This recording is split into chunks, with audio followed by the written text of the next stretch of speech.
नमस्कार दोस्तों। पिछले शॉट में मैंने आपसे एक सवाल पूछा था, अगर चाइना ने इंडिया पर हमला किया तो क्या इंडिया टिक पाएगा? आप लोगों ने कमेंट में यस लिखकर बता दिया कि आप सिर्फ हेडलाइंस नहीं, पूरा सच जानना चाहते हैं। आज इस वीडियो में ना कोई फिल्मी डायलॉग होगा, ना बेवजह का जोश।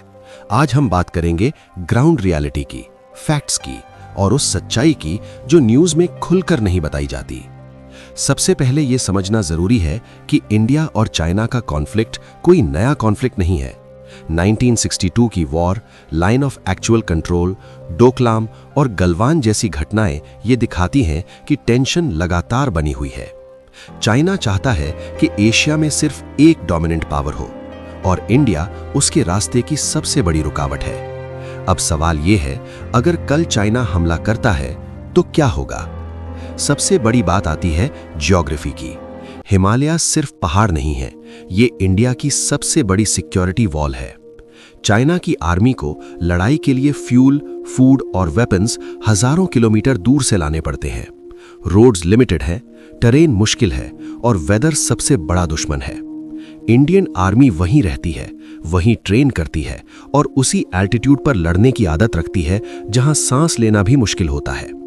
वॉर में सिर्फ सोल्जर्स नहीं जीतते, लॉजिस्टिक्स जीतती है और लॉजिस्टिक्स के मामले में चाइना को सीरियस प्रॉब्लम्स हो सकती हैं। अब आते हैं आर्मी कंपैरिजन पर।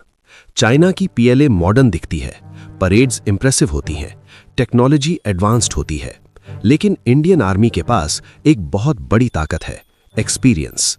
इंडिया ने हाई एल्टीट्यूड वॉर्स लड़ी हैं, कारगिल जैसी रियल बैटल्स देखी हैं। इंडियन सोल्जर्स -30 डिग्री टेम्परेचर में भी ऑपरेशनल रहते हैं।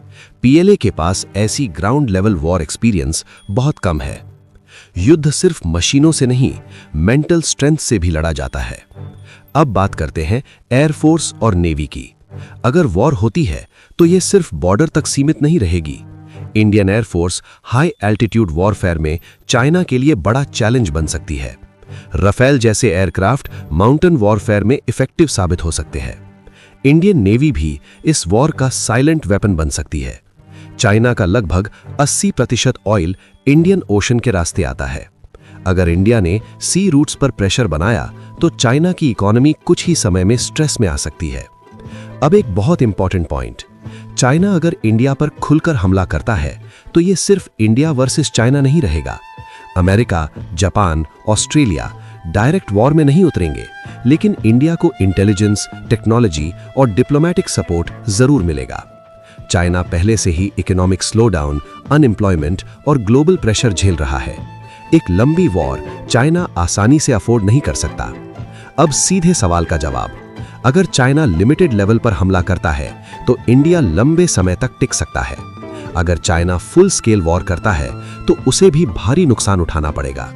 ये कोई 5 दिन या 10 दिन की वॉर नहीं होगी, ये एक स्लो, कॉस्टली और प्रेशर वाली वॉर होगी जिसमें चाइना को क्विक विक्ट्री नहीं मिलेगी। लेकिन सबसे बड़ा सच ये है, युद्ध जीतना जरूरी नहीं, युद्ध टालना ज्यादा जरूरी है।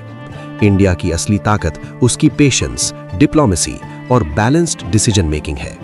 इंडिया लड़ सकता है, लेकिन वॉर को लास्ट ऑप्शन मानता है और यही एक मैच्योर ग्लोबल पावर की पहचान है।